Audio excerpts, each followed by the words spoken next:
who was 350 pounds when she fell off of her back porch. She didn't break her ankle, she powdered her ankle. It crumbled inside under her weight to the point where she was in a wheelchair for 2 years, no chance of surgery ever because of her weight. She would never walk again. This isn't a story I heard, this is my family, this is my aunt. I was there in the church when my aunt threw her walker up on the stage and ran up and down the church aisles at 350 pounds because God healed her ankle like that. I don't need to prove nothing to you, my friend. And I don't care if you believe it or don't believe it, I was there.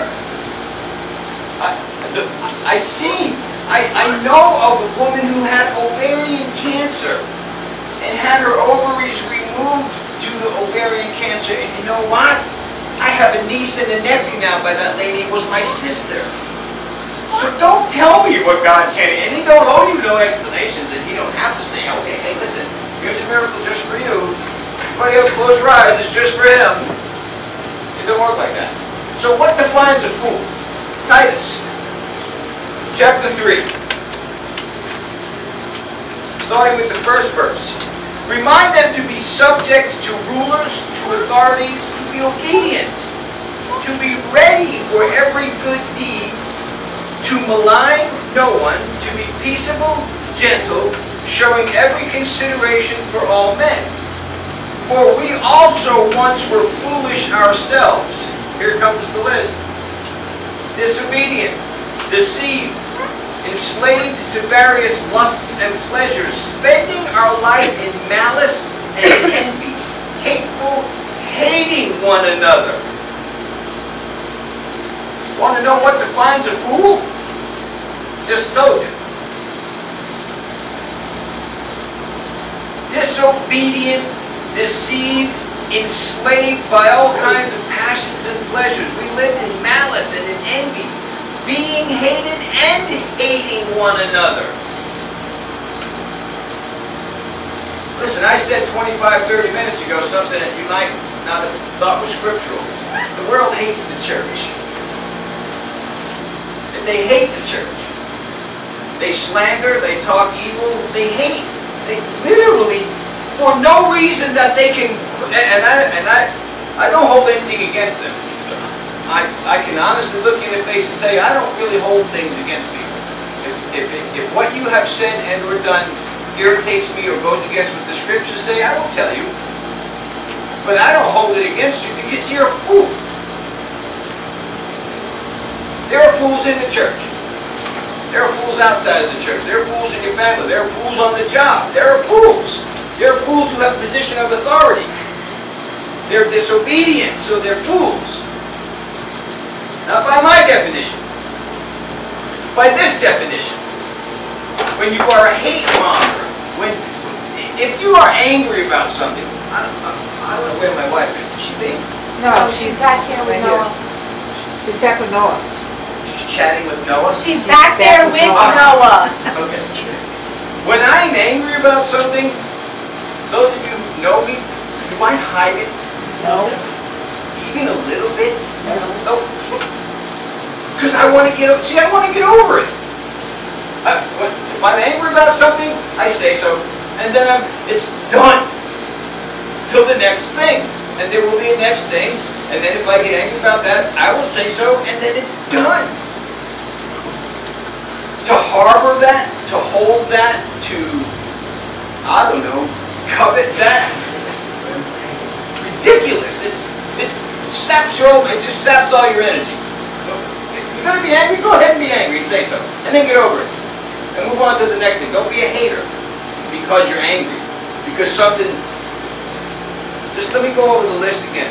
Disobedient, deceived and enslaved by all kinds of passions and pleasures. We lived in malice and envy, being hated and hating one another. Verse number 4. But when the kindness and love of God our Savior appeared, He saved us. Not because of righteous things we had done, but because of His mercy. Not because of who we are, but our treachery and in our drug-induced silliness and in our alcoholic, lust-raged lives, He saved us. Because of who He is, because of His love for us, so that we could stop being fools. Good news, bad news is not all of us want to stop being foolish. Some of us enjoy the foolishness of our lives. And how do you recognize what a fool is? Turn to Matthew 25. I found this incredibly interesting. You might not, but did you have a little brother too? Sarah, did you have a little brother? Little sister. That's right. Gosh, I'm seeing you both now with rainbows and fishnets. This is too funny, man. Too funny. Yeah, Gene's not here, so somebody tell him. Red letter day, thank you. Gene. Matthew chapter 25. At that time, the kingdom of heaven will be like, first verse, sorry. At that time, the kingdom of heaven will be like 10 virgins who took their lamps and went out to meet the bridegroom. 5 of them were foolish, and 5 of them were wise. Here's what the foolish ones did. They took their lamps, but didn't take any oil. Duh. They went on a hiking trip, but didn't take any water. They went on a road trip, but didn't check the spare tire in the car or fill the gas tank. They went to buy groceries, but didn't have any checks or money in the account. They went to work, but forgot their keys to their toolbox at home. Foolish. The wise, however, took oil in jars with their lamps. So the bridegroom was a long time in coming, and they all became drowsy and fell asleep. And at midnight the cry rang out, "Here's the bridegroom, come out to meet him." Then all the virgins, all 10 of them, they all woke up, and they trimmed their lamps.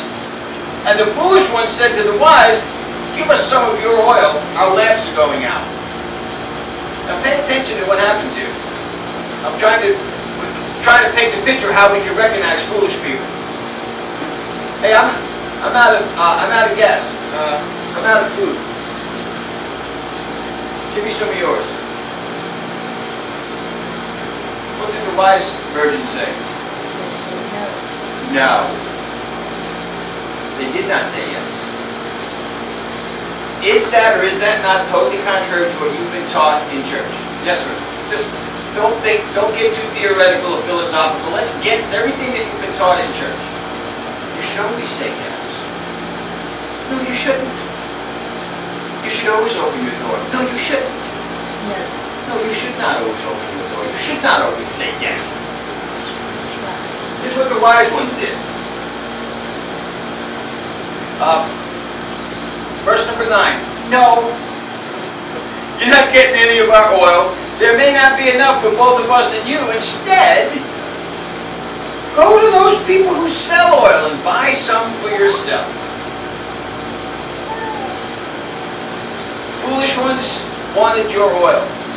They want what you have because they did not prepare. They were busy in whatever silliness they were involved in, but you were prepared. You trimmed your oil lamp. You brought your lamp. You trimmed the wick.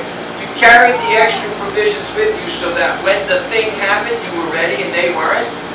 You don't have to be mean. Saying no does not mean you are mean. Saying no does not mean that you dislike or hate someone or that you wish them ill. It just means no. It's a simple lesson that a lot of church folk just never learn. Saying no doesn't mean you're mean. It just means no. You're not getting my oil. No, you're not getting. Matter of fact, I can tell you where to go buy some. You ain't getting any of mine. Have a nice day. Well, verse 10, but while they were on their way to buy the oil, the bridegroom arrived. The virgins who were ready went in with him to the wedding, and the door was shut. Later the others came, Sir, oh sir, could you open the door for us?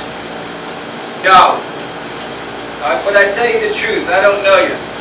Therefore keep watch, because you do not know the day or the hour. And you recognize the foolish people, they're not ready. Whatever comes is all of a sudden. Whatever happens is, oh my gosh, it just happened. No preparation, no setup, nothing in advance thought about except right now. Jessica, what's the little boy's name? Seth. Seth. Seth? Seth and Noah don't think about 5 minutes down the road. They don't have to. They're one. Grandma, Poppy, Mom, Aunt, Uncle, somebody will take care of them. Somebody will make sure my hand's clean and my belly's full. At 1, they don't have to worry. At 21, different story. You know, it's true though. I mean, it is true. Some of them don't worry at 21, or 41, or 61. Because there's no concern about any future events whatsoever. Those are foolish people. Now, not worried about it, but concerned about it is what I said. They're not concerned about, you know, next month's rent. They don't, it's just, I don't know, big deal. They don't think about it. And the wise people are preparing for next month's rent, or grocery bill, or dental bill, or whatever the thing may be. Turn to Proverbs chapter 9. You knew we were going to get there. There ain't no talking about foolish, ain't no talking about wisdom without being in the Proverbs. It just ain't happening. Proverbs. Just go to chapter 1. We might as well start where it all starts. We can go to 9 in a minute. Proverbs chapter 1.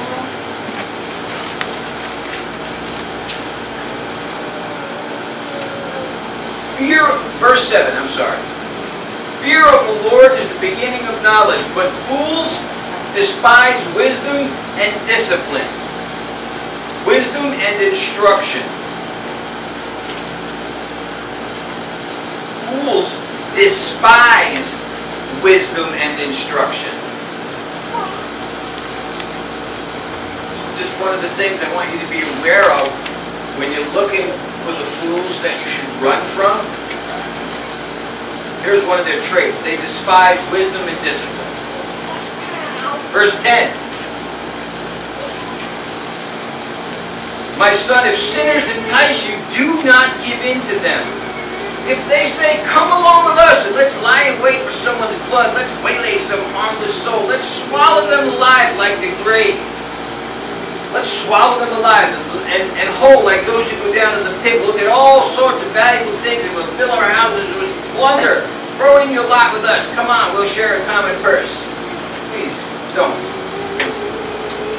My son, do not go along with them. Do not set a foot on their paths, for their feet rush into sin, and they are swift to shed blood. You want to see what a fool looks like? Watch how swift they are in getting in trouble. Just watch how fast. Watch how fast they do stupid stuff. Without even thinking about it. Come on, let's rob this guy's house. Come on, he's not watching, she's not watching, let's just take her stuff. She's asleep, she'll never know we took her cash or her credit card or her car. Dad's asleep and we can sneak out the bedroom window, you'll never know. They're foolish, they're just foolish. Watch how fast they become stupid. And their decisions that they make involve other people. That's a trait of foolishness. I don't know if everybody who goes along with somebody who's foolish is as foolish as them, but I think they're foolish. I don't know if that even makes sense to you, but you know, if I'm going to go rob a bank, well, I need a lookout guy, and I need a car, somebody to drive the getaway car, and I might need to borrow your gun, and might need help inside the bank, though, to tell us, so I invite a whole bunch of people. It's just a trait of foolishness that you need to be aware of. You really need to watch them. Go to Proverbs chapter 9.